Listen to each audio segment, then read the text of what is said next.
नमस्कार, दृष्टि न्यूज में आपका स्वागत है। मैं हूं आपके साथ अंकिता। चलिए बढ़ते हैं मुख्य खबर की ओर। नेहरू और कांग्रेस ने हमेशा बाबा साहेब का अपमान किया। इंदिरा गांधी ने आपातकाल लगाकर संविधान का अपमान किया।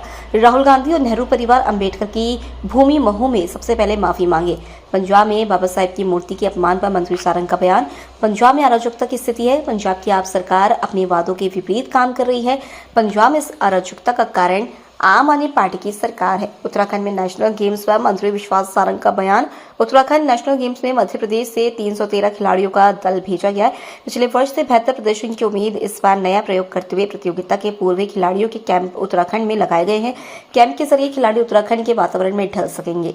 मंत्री विश्वास सारंग ने शीश महल को लेकर केजरीवाल पर साधा निशाना। केजरीवाल ने नोटंकी का षड्यंत्र कर सत्ता हासिल की। केजरीवाल ने सरकारी आवास न लेने का नाटक किया, फिर करोड़ों रुपए खर्च कर राजमहल बना लिया।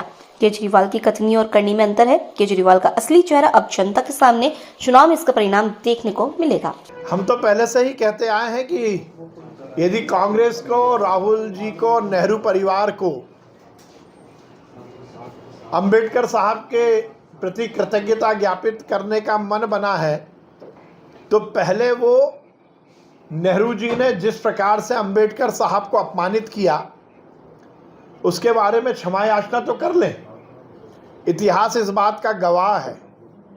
अंबेडकर साहब को हर समय नीचा दिखाने का काम जवाहरलाल नेहरू और कांग्रेस ने किया। अंबेडकर साहब को जवाहरलाल नेहरू जी ने कभी संसद में नहीं पहुंचने दिया, चुनाव हराने का काम किया। अंबेडकर साहब ने स्वयं मंत्री पद से इसी बात को लेकर इस्तीफा दिया था कि उन्हें लगातार अपमानित किया जा रहा है, उनकी योग्यता का सही उपयोग नहीं किया जा रहा। इतिहास इस बात की पूरी तरह गवाही देता है कि नेहरू जी ने हर समय अंबेडकर साहब और उनके विचारों को अपमानित करने का काम किया।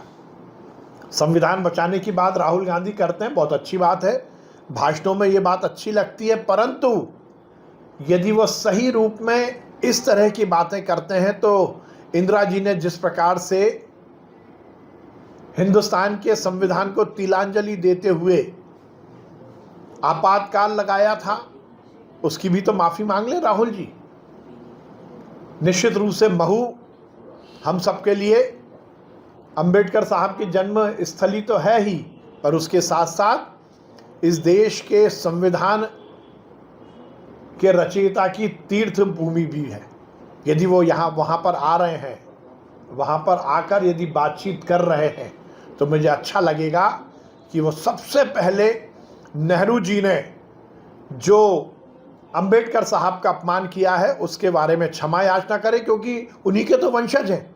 नेहरू जी की परिवार की राजनीतिक रोटी तो ही तो वो सेक रहे हैं, और मैं पहला व्यक्ति होऊंगा जो राहुल गांधी जी का स्वागत करूंगा यदि उन्होंने मध्य प्रदेश की धरती से जवाहरलाल नेहरू ने जो अंबेडकर साहब का अपमान किया था उसके लिए यदि उन्होंने क्षमा मांग ली तो मैं स्वयं राहुल जी का स्वागत करूंगा। उनमें इतनी शक्ति होनी चाहिए, इतना साहस होना चाहिए कि वो ये बात को स्वीकार करें कि जवाहरलाल नेहरू जी ने अंबेडकर साहब का अपमान किया था।